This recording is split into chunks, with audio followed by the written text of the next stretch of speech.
Hi అందరికీ. Last వీడియోలో చెప్పాను కదా, మా ఇంటి ఓనర్ ఆంటీ వాళ్ళు కూడా తేరు పెట్టుకున్నారని.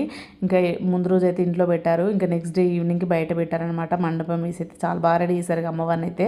మీకు ఇలా అనిపించిందో కామెంట్ చేయండి. నాకైతే మస్తు అనిపించింది, చాలా బాగుంది కదా అమ్మవారు అయితే. ఇంకా ఈవినింగ్ తాంబూలం చేసుకోవడానికి అయితే అందరిని పిలిచారనమాట. ఇంకా నేను కూడా వెళ్ళాను. ఇంక ఈవినింగ్ శారీ కట్టుకుని వెళ్దామని అనుకున్నాను. ఇంకా శారీ కట్టుకుని వెళ్ళాను అనమాట. మా హస్బెండ్కి డ్యూటీ టైం అవుతుంది, నేను వెళ్తా అంటే అలానే డ్రెస్ పైన తీసుకొచ్చాను, యూనిఫామ్ మీద వచ్చారనమాట తనైతే. ఇంకా లాస్ట్ కదా మనకి, లాస్ట్ అండ్ ఫస్ట్ తేరనమాట మాకు. నెక్స్ట్ డే మేము ఉండం కదా అని అయితే ఒక ఫోటో అయితే తీసుకుందాం రా అంటే వచ్చారనమాట. మంచి దేవుని అయితే మొక్కున్నారు, తను వెళ్ళిపోయినారు.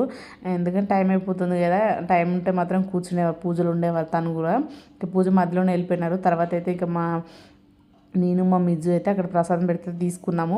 ఇంకా మా ఇంటి ముందే పెట్టారనమాట ప్రసాదాలు అయితే. ఇంకా నాకైతే బిఫోర్ మ్యారేజ్ ఎక్కడన్నా ప్రసాదాలు అన్నదానం చేసినా వెళ్ళాలంటే సిగ్గు అనిపించేది. ఇంకా ఆఫ్టర్ మ్యారేజ్ అలవాటు అయిపోయింది అనమాట. మీరు కూడా ఇంతేనా?